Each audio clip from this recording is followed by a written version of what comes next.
خاموش شریک سفر۔ وہ دوپہر کا کھانا ٹیبل پہ لگا چکی تھی۔ بچے بھی اسکول سے آ پہنچے تھے۔ بس صاحب جی کا انتظار تھا جو آج کچھ لیٹ ہو گئے تھے۔ مما شروع کریں، بھوک لگ رہی ہے۔ کچا گڈو بولا۔ بس بیٹا تھوڑا سا انتظار کر لو، تمہارے بابا آتے ہی ہوں گے۔ ماما بابا کے ہوٹل میں تو آج گرینڈ فنکشن تھا، مزے مزے کے کھانے ہوں گے، وہ تو وہیں سے کھا پی کر آئیں گے، چھوٹا ریحان چہک کر بولا۔ مگر میں وہاں سے کچھ بھی کھا کر نہیں آیا میرے بچوں۔ وہ اچانک اندر آتے ہوئے بولے، تم لوگوں کو پتہ ہے کہ میں اپنے پیارے بچوں اور پیاری بیگم کے بغیر نوالا بھی نہیں لیتا۔ انہوں نے اپنا کوٹ صوفے پہ پھینکا۔ ان کے اس تبصرے پہ پیاری بیگم ذرا شرما گئی اور ان کے لیے کرسی کھینچی۔ واہ واہ! انہوں نے ایک ڈونگے کا ڈھکن ہٹایا، بھاپ اڑتی ہوئی خوشبودار شوربے کی مہک پھیلی۔ بیگم کیا آپ نے پیاز کو ٹھیک سے براؤن نہیں کیا تھا؟ شوربے کا رنگ کچھ کھلا ہوا نہیں لگ رہا۔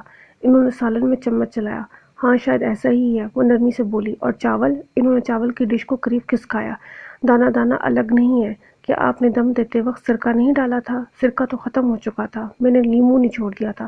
سرکہ اور لیموں دونوں کا فنکشن ایک جیسا تو ہوتا ہے، مگر بہتر ہوتا کہ آپ لیموں نچوڑنے کی بجائے اس کے ٹکڑے کر کے ڈال دیتیں۔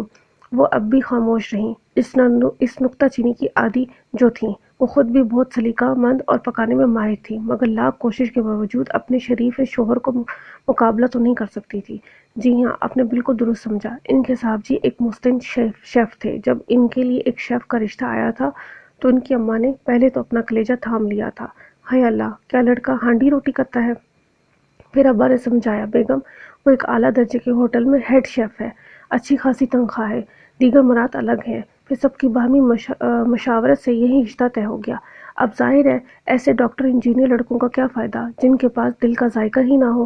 جب اس نے تصویر دیکھی تو نہایت وجیہہ اور شاندار شخص نظر آیا۔ دل ہی دل میں گدگدی ہوئی۔ ہیرو ٹائی پہنے سہیلیاں چھیڑتی، بنو بڑی قسمت والی ہو، میاں جان اپنے ہاتھوں سے مزے مزے کے کھانے بنا کر کھلایا کریں گے۔ شادی کی رات وہ لچکائی، شرمائی، ڈوبتے ابھرتے دل کے ساتھ بیٹھی تھی۔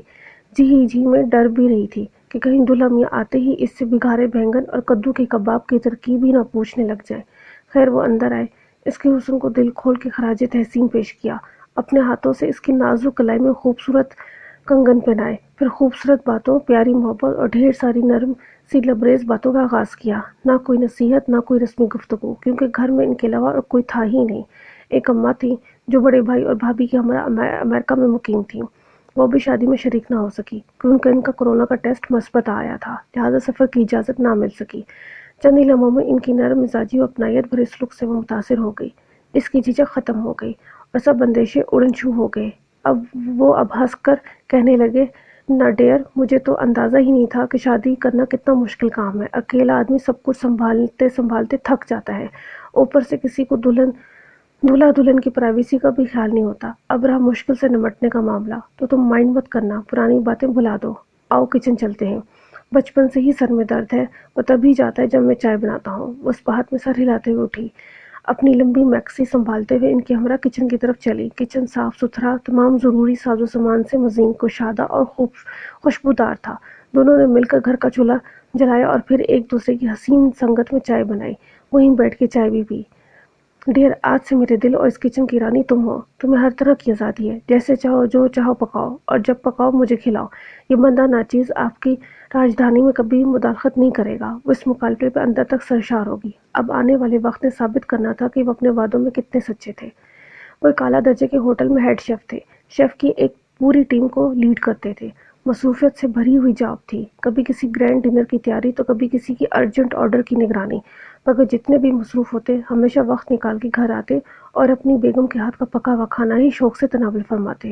وہ بھی اچھی کوک تھی، وہ ان کی تعریف بھی کرتے مگر اپنی تنقیدی فطرت سے مجبور ہو کے چھوٹی موٹی نکتہ چینی بھی ضرور کرتے تھے جس کا وہ برا نہیں مناتی تھی۔ وہ اکثر کہتے، بیگم یہ روایتی طریقے سے کھانا پکانا چھوڑ دو، جدید انداز اپنائیں۔ یہ کیا ہر بار پہلے پیاز براؤن کیا، پھر ادرک لہسن کا پیسٹ ڈالا، پھر کچھ ٹماٹر مرچ مسالوں کے ساتھ شامل کیے، پھر گوشت یا سبزی کو اتنا بھونا کہ تمام غذائیت تباہ و برباد ہو گئی۔ اب تو سٹیم سٹائل چل رہا ہے، آپ سبزیاں یا گوشت سٹیم کیا کریں۔ مگر وسیم، اتنا روکھا پھیکا سا کھانا ہر کوئی تو نہیں کھاتا، اس لیے تو ہمارے ہاں ہر کوئی شوگر اور بلڈ پریشر کا مریض بن بیٹھا ہے۔ مگر غذائیت کے ساتھ ساتھ ذائقہ بھی تو چاہیے، اس کا بھی حل میرے پاس ہے۔ ہر قسم کا سوس بنا کے رکھیں، ہر کوئی اپنی ذوق اور ذائقے کے مطابق کھانے میں شامل کر لے۔ ان کے پاس تو چٹکی بجاتے ہر مسئلے کا حل ہوتا ہے۔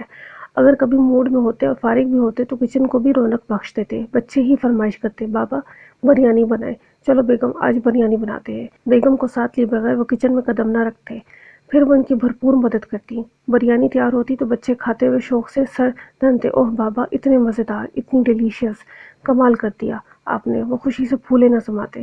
پھر وہی خوشی کسی ایک ماہ بعد بیگم کے لیے جلتی چنگاری بن جاتی۔ میں نے کیا کمی رکھی تھی جو میرے ہاتھ کی ویسی تعریف نہیں کرتے؟ وہ بعد میں بچوں کے کان میں اٹھتی، نہیں ماما آپ کی بریانی بھی اچھی ہوتی ہے، بس بابا نے شاید کچھ اور ایڈ کیا تھا، نیا سا ٹیسٹ آ رہا تھا۔ بچے ماں کے سامنے پورے سیاستدان بن جاتے، لیکن حقیقت میں سارے کے سارے باپ کے فین تھے۔ کیا ایڈ کیا تھا؟ سارا کچھ تو میں نے ہی کاٹ کر کوٹ کر اور تیار کر کے دیا تھا۔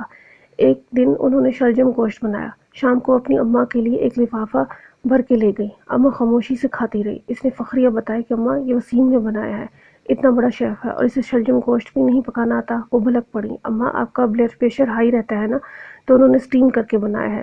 ارے ہٹو اسے کھا کے تو میرا بلڈ پریشر ضرور ہائی ہو جائے گا۔ انہوں نے پاولے پرے دھکیلا، وہ محض مسکرا کے رہ گئی۔ اسی دن گڈو کا نتیجہ آیا، وہ فرسٹ آیا تھا۔ اسی خوشی میں انہوں نے اپنی فیملی فرینڈز کو دعوت پہ بلایا۔ اس کے تو ہاتھ پاؤں پھول گئے، ہائے لا وسیم میں اکیلی اتنی بڑی دعوت کا انتظام کیسے کروں گی؟ آج کل تو ماسی بھی چھٹی پر ہے، ورنہ ایسے اوور ٹائم کاموں کے لیے صرف اسی کو روک لیتی۔ ارے بیگم صاحبہ آپ اکیلی کیوں ہوں، میں جو ہوں آپ کے ساتھ۔ انہوں نے اسے اپنے ساتھ لگا کے تسلی دی۔ اس دن وہ دونوں صبح ہی سے کچن میں گھس گئے۔ مینیو بھی لمبا چوڑا تھا تو کام بھی خاصا زیادہ تھا۔ اب چولہا انہوں نے سنبھال لیا اور باقی اضافی کام جیسے جیسے وہ کہتے گئے وہ کرتی رہی۔ اس نے ڈھیروں پیاز کاٹی، کچھ براؤن کی، کچھ کا مسالہ فرائی کیا، ادرک لہسن کا پیسٹ بنایا، ٹماٹر گرائنڈ کیے، سبز مرچ باریک باریک کاٹی، 2-3 قسم کے سلاد بنائے، کسٹرڈ انہوں نے بنایا، مگر اوپر کے ڈرائی فروٹ سے ڈیکوریشن اس نے کی۔ برتن نکالے، وسیع و عریض ٹیبل سجایا۔ جب مہمان پہنچے تو وہ دونوں میاں بیوی اب بھی کچن میں مصروف تھے۔ ہے اللہ بھابی تم کتنی نیک بیوی ہو، اگر شیف میاں کا ساتھ ہو تو بھلا دعوت کی کیسی ٹینشن۔ ایک تھکی تھکی سے مسکراہٹ اس کے لبوں پہ آ گئی۔ دعوت بخیر خوبی انجام پائی۔ مہمانوں نے دل کھول کے وسیم صاحب کی کوکنگ کی تعریف کی۔ سبھی نے یہی کہا کہ انہوں نے لاجواب کھانا بنایا ہے۔ تعریفوں کے جو ڈونگرے ان پہ برسائے گئے وہ انہوں نے خوشی خوشی سمیٹے۔ ایک بار بھی انہوں نے اپنی بیگم کی محنت کا ذکر نہیں کیا جو مسلسل ان کے ساتھ لگی رہی تھی۔ وہ تو سارا وقت چولہے کے سامنے کھڑے رہے، مگر انہیں ہر چیز تو اسی نے فراہم کی تھی۔ کبھی پیاز کاٹ کے دیے، کبھی مسالہ نکال کے دیا، کبھی سبزی دھو کر، کبھی پانی بھر کے لا دیا۔ چند لمحوں کے لیے ان چھوٹے چھوٹے کاموں کی کیا اہمیت ہوتی ہے۔ شاید کمال صرف چولہا سنبھالنے والے کا ہوتا ہے۔ تو اس کا دل ماند پڑ گیا، مگر پھر یہ سوچ کے خود کو سنبھالا کہ آخرکار تعریف تو گھر ہی کی ہوئی ہے، اور وہ بھی تو اسی گھر کے رکن ہے۔ موسم بدلا، سردیاں رخصت ہوئیں، مارچ کا ٹھنڈا ٹھار مہینہ ان پہنچا۔ راتوں میں خنکی باقی تھی، مگر دوپہریں کچھ کچھ گرم ہونے لگی تھی۔ وہ گرم اور بھاری کپڑوں کو پیک کر کے اسٹور میں ملازمہ سے رکھوا رہی تھی، جب قریب رکھے موبائل کی گھنٹی بجی۔ میاں جی کی کال تھی، نادر کل صبح کی فلائٹ سے اماں اور بھابھی بچوں کے ہمراہ آ رہے ہیں، تم جلدی سے ان کے لیے بیڈ روم وغیرہ تیار کر لو۔ ان کی آواز خوشی سے کپ کپ آ رہی تھی۔ بات یہ تھی کہ اسے بہت خوشی ہوئی۔ سسرالی رشتوں کا خالی پن اسے بھی کبھی کبھی بہت ستاتا تھا۔ پھر اماں اور بھابھی سے ویڈیو کال پہ بات چیت کر کے اندازہ ہو چکا تھا کہ وہ دونوں کتنی اچھی، صدیقہ مند اور خوش مزاج عورتیں ہیں۔ اسے بھی ان سے ملنے کا بےحد اشتیاق تھا۔ وہ سب کچھ وہیں چھوڑ چھاڑ کے جھٹ اٹھی، ملازمہ کی مدد سے سارا گھر چمکایا، مہمانوں کے لیے کمرہ تیار کیا۔ چلتے پھرتے آنے پہ پڑتی نظر نے اسے خود پہ رکنے پہ مجبور کر دیا۔ اس کی ساس اور بھابھی پہلی بار اسے لائیو دیکھنے آ رہی تھیں، تو ظاہر ہے اسے بھی خود کو اچھے انداز میں پیش کرنا چاہیے تھا، لہٰذا تمام گھریلو کاموں سے فارغ ہو کے وہ بیوٹی پارلر چلی گئی۔ رات کو جب وہ نیا ہیئر کٹ اور تراش خراش کے بعد نکھری نکھری سی واپس آئی تو وسیم اسے دیکھ کر محبت رہ گئے۔ آخر تم عورتیں یہ اہتمام میاں کے لیے کیوں نہیں کرتی؟ اس لیے کہ وہ ہمیں ایسا کرنے کو کہتے ہی نہیں ہیں۔ اچھا چھوڑیں، آپ یہ بتائیں کہ کھانے میں کیا بنانا ہے؟ ناشتہ تو وہ لوگ فلائٹ میں ہی کریں گے، لنچ تک ہی پہنچ جائیں گے۔ انہیں ایئرپورٹ پہ لینے جانا ہوگا تو میں کل چھٹی کر لوں گا۔ اماں کے بی پی اور بھابھی کے ذائقے کا مجھے اندازہ ہے، اس لیے کھانے کا مینیو میں بتاتا ہوں، تم ٹینشن نہ لو۔ نہیں، آپ گروسری کی لسٹ بنا دیں، میں ڈرائیور سے کہہ کے منگوا لوں گی۔ اپنی طرف سے تو وہ دونوں میاں بیوی سب کچھ طے کر کے سوئے تھے، مگر کسی انہونی کا کیا پتہ، ایسی باتوں کا کیا وہ کوئی وقت مقرر نہیں ہوتا۔ رات کے آخری پہر اس کے میکے سے اس کے بھائی کی کال آئی۔ اس نے بتایا کہ ان کی ماں کو اچانک بی پی شوٹ کر گیا ہے اور ایمرجنسی میں ہسپتال لے جانا پڑا۔ اب وہ وہاں اکیلا پریشان کھڑا تھا۔ اس کی بھابھی کی چند روز میں ڈیلیوری متوقع تھی، اس لیے وہ اپنے میکے میں تھی۔ اس حالت میں وہ ہسپتال میں نہیں آ سکتی تھی۔ وسیم اب کیا کریں؟ وہ گھبرا کے بولی۔ تم پریشان نہ ہو، میں تمہیں ہسپتال چھوڑ آتا ہوں۔ جب تک اماں کی طبیعت نہ سنبھلے تم وہیں رہو، پیچھے سب کچھ میں سنبھال لوں گا۔ اسے ہسپتال چھوڑ کے آئی تو خیال آیا کہ کچھ دیر لیٹ جاتے ہیں پھر اٹھ جائیں گے، مگر صبح بہت دیر سے آنکھ کھولی۔ بچوں نے بھی دادی اور تائی کے آنے کی خوشی میں اسکول سے چھٹی کر رکھی تھی۔ وہ بھی ابھی تک بے خبر سوئے پڑے تھے۔ پہلے تو ثنا سب کو اٹھا دیتی تھی۔ وہ جلدی سے ہاتھ منہ دھو کے کچن میں پہنچے۔ وقت بہت کم رہ گیا تھا۔ اماں تو سفر میں کچھ بھی نہیں کھاتی اور اوپر سے شوگر پیشنٹ بھی تھی، اس لیے کھانا وقت پہ تیار کرنا بہت ضروری تھا۔ مگر اب کچن میں کھڑے ہو کے ان کی سمجھ میں نہیں آ رہا تھا کہ کہاں سے شروع کریں۔ رات کو ثنا نے کہا بھی تھا کہ وہ کچھ سامان تیار کر کے رکھ دیتی ہے، مگر انہوں نے منع کر دیا تھا کہ سب کچھ فریش ہی ڈالنا ہے۔ خیر اب کام کا آغاز کیا۔ بہت سا وقت پیاز کاٹنے، ادرک لہسن کا پیسٹ بنانے، ہری مرچی اور ٹماٹر گرائنڈ کرنے اور دیگر چھوٹے چھوٹے کاموں میں گزر گیا۔ پہلے تو سب کچھ تیار شدہ ملتا تھا، مگر اب ہر کام خود کرنا پڑ رہا تھا۔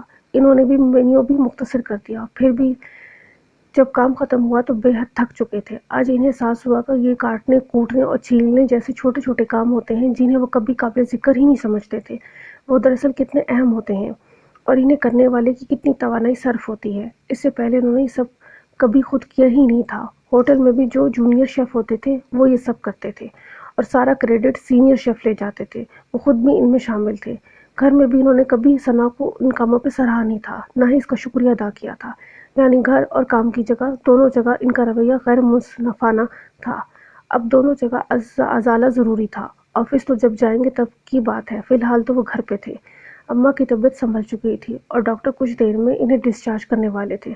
ثنا سامان سمیٹ رہی تھی کہ اچانک موبائل کی بیپ سنائی دی۔ اس نے دیکھا صاحب جی کا پیغام آ رہا تھا۔ میرے گھر اور کچن کی رانی، تمہارا شکریہ۔ تم ہر جدوجہد، ہر کوشش میں میرے پیچھے نہیں بلکہ میرے ساتھ کھڑی رہیں۔ دل کی گہرائیوں سے تمہارا ممنون ہو۔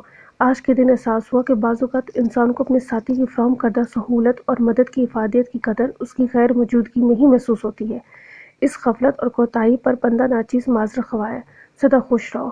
جانے وسیم پر انوکھا اور رومانی پیغام پڑھ کے وہ اندر تک سرشار ہو گئی، لیکن پھر بھی کچھ زیادہ سمجھ میں نہیں آیا۔ جب گھر آ کے مینیو کو مختصر ترین دیکھے گی تو تبھی سمجھ میں آنا تھا۔ بھائی آیا تو وہ خوشی خوشی گھر جانے کے لیے اٹھ کھڑی ہوئی۔